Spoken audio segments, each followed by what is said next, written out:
ओम शांति 6/5/2024 प्रातः मुरली। ओम शांति। बाप दादा मधुबन। बाबा आज कह रहे हैं, मीठे बच्चे, इस जन्म के पापों से हल्का होने के लिए बाप को सच सच सुनाओ और पिछले जन्मों के विकर्मों को योग अग्नि से समाप्त करो। मीठे बच्चे, इस जन्म के पापों से हल्का होने के लिए बाप को सच सच सुनाओ और पिछले जन्मों के विकर्मों को योग अग्नि से समाप्त करो। प्रश्न: खुदाई खिदमतगार बनने के लिए कौन सी एक चिंता चाहिए?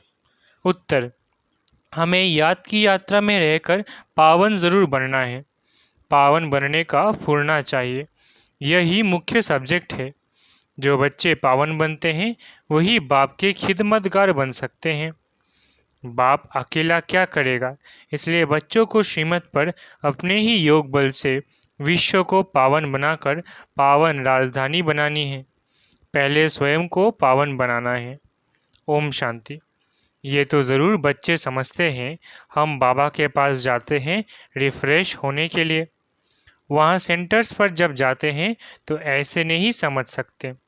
तुम बच्चों की बुद्धि में है, बाबा मधुबन में है। बाप की मुरली चलती ही है बच्चों के लिए। बच्चे समझेंगे, हम जाते हैं मधुबन में मुरली सुनने। मुरली अक्षर श्री कृष्ण के लिए समझ लिया है। मुरली का अर्थ कोई और नहीं है। तुम बच्चों को अब अच्छी तरह से समझ आई है ना? बाप ने समझाया है और तुम फील करते हो।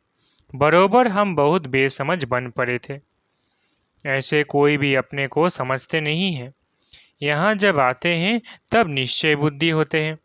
बरोबर हम बहुत बेसमझ बन गए थे। तुम सत्युग में कितने समझदार थे, विश्व के मालिक थे। कोई मूर्ख थोड़े ही विश्व के मालिक बन सकते हैं। ये लक्ष्मी नारायण विश्व के मालिक थे। इतने समझदार थे, तब तो भक्ति मार्ग में पूजे जाते हैं। जड़ चित्र कुछ बोल तो नहीं सकते। शिव बाबा की पूजा करते हैं, वे कुछ बोलते हैं क्या? शिव बाबा एक ही बार आकर बोलते हैं। पूजा करने वालों को भी पता नहीं है कि ये ज्ञान सुनाने वाला बाप है। श्री कृष्ण के लिए समझते हैं, उसने मुरली बजाई। जिसकी पूजा करते हैं उनके ऑक्यूपेशन को बिल्कुल नहीं जानते, तो ये पूजा आदि निष्फल ही हो जाएगी जब तक बाप आए। तुम बच्चों में कईयों ने वेद शास्त्र आदि कुछ भी पढ़े नहीं है। अब तुम्हें एक सत्य बाप पढ़ा रहे हैं। तुम समझते हो, बरोबर सच्चा पढ़ाने वाला एक ही बाप है। बाप को ही कहा जाता है सत्य। नर से नारायण बनने की सच्ची कथा सुनाते हैं। अर्थ तो ठीक है, सत्य बाप आते हैं। अब नर से नारायण बनना है तो ज़रूर सत्युग स्थापन करेंगे ना। पुरानी दुनिया कलयुग थोड़ी ही बनेगी। कथा सुनने समय ये कोई को बुद्धि में नहीं होता है कि हम नर से नारायण बनेंगे। अभी तुमको नर से नारायण बनने का राजयोग सिखलाते हैं। ये भी कोई नई बात नहीं। बाप कहते हैं, मैं कल्प कल्प आकर समझाता हूँ, युगे युगे कैसे आऊँगा। ब्रह्मा का चित्र दिखाकर तुम समझा सकते हो। ये रथ है, ये है बहुत जन्मों के अंत का जन्म पतित। अब ये भी पावन बनते हैं, हम भी बनते हैं। सिवाय योग बल के कोई पावन बन नहीं सकता। विकर्म विनाश हो न सके। पानी में स्नान करने से कोई पावन नहीं बनते। ये है योग अग्नि। पानी होता है आग को बुझाने वाला, आग होती है जलाने वाली। तो पानी कोई आग तो नहीं है जिससे विकर्म विनाश हो। सबसे ज़्यादा गुरु आदि इसने किए हैं। शास्त्र भी बहुत पढ़े हैं। इस जन्म में जैसे पंडित था, लेकिन उससे फ़ायदा तो कुछ भी नहीं हुआ। पुण्य आत्मा तो बनते ही नहीं, पाप ही करते आए। बाप ने समझाया है, जो अपने को बच्चे समझते हैं तो इस जन्म में जो पाप आदि किए हैं, जबकि सम्मुख बाप आया है तो पाप कर्म बता देने चाहिए, तो हल्का हो जाएगा। इस जन्म में हल्के हो जाएंगे। फिर पुरुषार्थ करना है, जन्म जन्मांतर के पाप कर्म का बोझा जो सिर पर है उसे उतारना है। बाप योग की बात समझाते हैं। योग से ही विकर्म विनाश होंगे। ये बातें तुम अभी सुनते हो, सत्युग में ये बातें कोई सुना न सके। ये सारा ड्रामा बना हुआ है। सेकंड बाय सेकंड ये ड्रामा फिरता रहता है।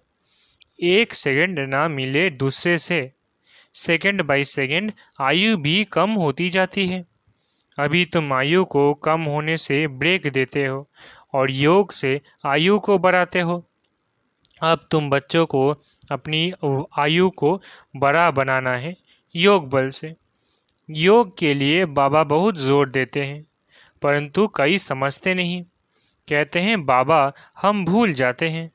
तब बाबा कहते हैं योग कोई और बात नहीं, यह है याद की यात्रा। बाप को याद करते करते पाप कटते जाएंगे, अंत मति सो गति हो जाएगी। इस पर एक मिसाल भी देते हैं। कोई ने किसको कहा तुम भैंस हो, तो बस अपने समझने लगा मैं तो भैंस हूँ। बोला इस दरवाजे से निकलो, तो बोला मैं भैंस हूँ, कैसे निकलूँ? सचमुच जैसे भैंस बन गया। ये एक मिसाल बैठ बनाया है, बाकी कोई ऐसा है नहीं। ये कोई यथार्थ मिसाल नहीं है, हमें रियल बात पर मिसाल दिया जाता है। इस समय बाप तुमको जो समझाते हैं उनके फिर भक्ति मार्ग में त्योहार मनाए जाते हैं।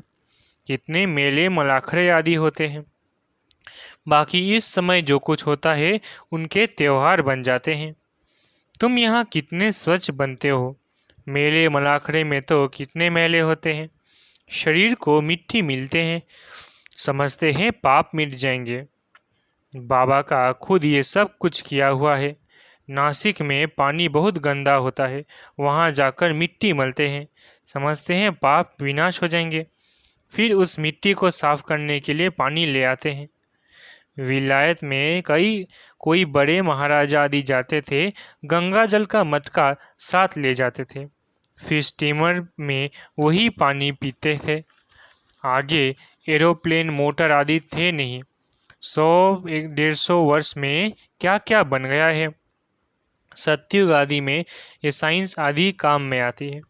वहाँ तो महल आदि बनाने करने में देरी नहीं लगती। अभी तुम्हारी बुद्धि पारस बुद्धि बनती है तो सब काम सहज कर लेती है। जैसे यहाँ मिट्टी की ईंटें बनती है, वहाँ सोने की होती है।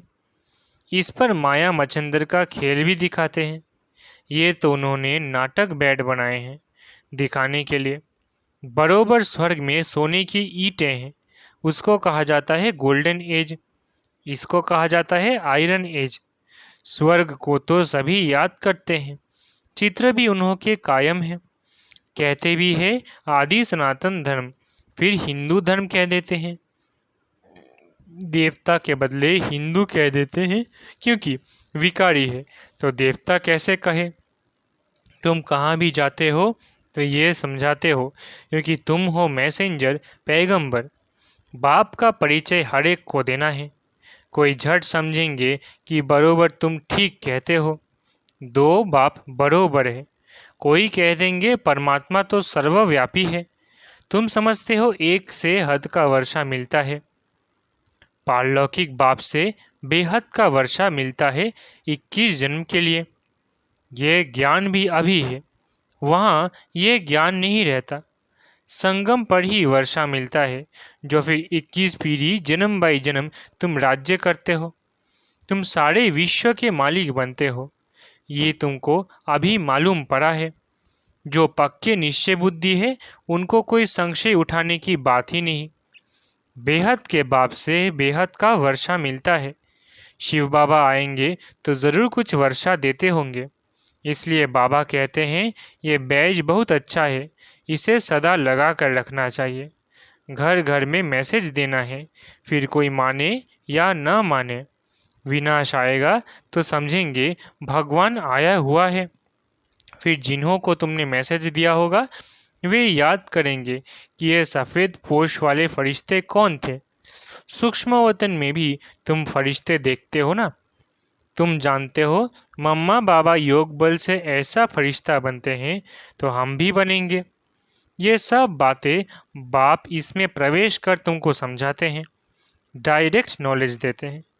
जो बाबा में नॉलेज है वो तुम बच्चों में भी है। जब ऊपर में जाते हो तो नॉलेज का पार्ट भी पूरा हो जाता है। फिर जो पार्ट मिला है वो सुख का पार्ट बजाते हैं और ये नॉलेज भूल जाती है। तो तुम बच्चे कहाँ भी जाते हो तो मैसेंजर की निशानी ये बैज साथ में ज़रूर चाहिए। भल कोई हंसी करे, इस पर क्या हंसी करेंगे? तुम तो यथार्थ बात सुनाते हो। यह बेहद का बाप है। उनका नाम है शिव बाबा। वो कल्याणकारी है, आकर स्वर्ग की स्थापना करते हैं। ये है पुरुषोत्तम संगम युग। ये सारा ज्ञान तुम बच्चों को मिला है, फिर भूलना क्यों चाहिए? बात तो बिल्कुल सहज है। चलते फिरते बाप और वर्षे को याद करना है। शांति धाम और सुख धाम। तुम बच्चे यहाँ आते हो, मुरली सुनकर जाते हो, फिर सुनानी भी चाहिए। ऐसे नहीं सिर्फ एक ही ब्राह्मणी मुरली चलाए। ब्राह्मणी को आप समान बनाकर तैयार करना चाहिए, तब बहुतों का कल्याण कर सकेंगे। अगर एक ब्राह्मणी कहाँ चली जाती है तो दूसरी क्यों नहीं सेंटर चला सकती? क्या धारणा नहीं की है? स्टूडेंट को पढ़ने और पढ़ाने का शौक चाहिए। मुरली तो बहुत सहज है, कोई भी धारण कर क्लास करा सकते हैं। यहाँ तो बाप बैठे हैं। बाप बच्चों को कहते हैं कोई भी बात में संशय नहीं होना चाहिए। एक बाप ही है जो सब कुछ जानते हैं। एक ही एम ऑब्जेक्ट है। इसमें कोई प्रश्न आदि पूछने का भी नहीं रहता। सुबह को भी बैठ बच्चों को याद की यात्रा में मदद करता हूँ। सारे बेहद के बच्चे याद रहते हैं। तुम सब बच्चों को इस याद की मदद से सारे विश्व को पावन बनाना है। इसमें ही तुम उंगली देते हो। पवित्र तो सारी दुनिया को बनाना है ना। तो बाप सभी बच्चों पर नज़र रखते हैं ना। सब शांति धाम में चले जाएं, सबका अटेंशन खींचवाते हैं। बाप तो बेहद में ही बैठेंगे। मैं आया हूँ सारी दुनिया को पावन बनाने। सारी दुनिया को करंट दे रहा हूँ तो पवित्र हो जाए। जिनका पूरा योग बल होगा वो समझेंगे बाबा अभी बैठकर याद की यात्रा सिखला रहे हैं, जिससे विश्व में शांति होती है। बच्चे भी याद में रहते हैं तो मदद मिलती है। मददगार बच्चे भी चाहिए ना। खुदाई खिदमतगार निश्चय बुद्धि ही याद करेंगे। तुम्हारी पहली सब्जेक्ट है ही पावन बनने की। गोया तुम बच्चे निमित्त बनते हो बाप के साथ। बाप को बुलाते ही हैं, हे पतित पावन आओ। वो अकेला क्या करेगा? खिदमतगार चाहिए ना। तुम जानते हो हम विश्व को पवित्र बनाकर फिर सारे विश्व पर राज्य करेंगे। बुद्धि में जब ऐसा निश्चय होगा तब नशा चढ़ेगा। तुम बच्चे जानते हो हम बाप की श्रीमत से अपने योग बल से अपने लिए राजधानी स्थापन कर रहे हैं। ये नशा चढ़ना चाहिए। ये है रूहानी बात। बच्चे समझते हैं हर कल्प बाबा इस रूहानी बल से हमको विश्व का मालिक बनाते हैं। ये भी समझते हो कि शिव बाबा आकर स्वर्ग की स्थापना करते हैं। अभी सिर पर इस याद की यात्रा का ही फुरना है, पुरुषार्थ करना है। धंधा आदि करते भी याद की यात्रा रहे। हेवर हेल्दी बनाने के लिए बाप कमाई बड़ी जबरदस्त कराते हैं। इस समय सब कुछ भुलाना पड़ता है। हम आत्माएं जो जा रही है, आत्मा अभिमानी बनने की प्रैक्टिस कराई जाती है। खाते पीते चलते फिरते ये क्या बाप को याद नहीं कर सकते? कपड़ा सिलाई करते बुद्धि योग बाप की याद में रहे। बहुत सहज है। ये तो समझते हो 84 का चक्र पूरा हुआ है। अभी बाप हम आत्माओं को राजयोग सिखलाने आए हैं। ये वर्ल्ड की हिस्ट्री ज्योग्राफी रिपीट होती रहती है। कल पहले भी ऐसे आया हुआ था, जो अब फिर रिपीट हो रहा है। ये रिपीटेशन का राज भी बाप ही समझाते हैं। हर एक को ड्रामा में पार्ट मिला हुआ है, वो बजाते रहते हैं। बच्चों को राय दी जाती है कि बाप को याद करो तो सत्वप्रधान बनेंगे, फिर ये शरीर भी छूट जाएगी।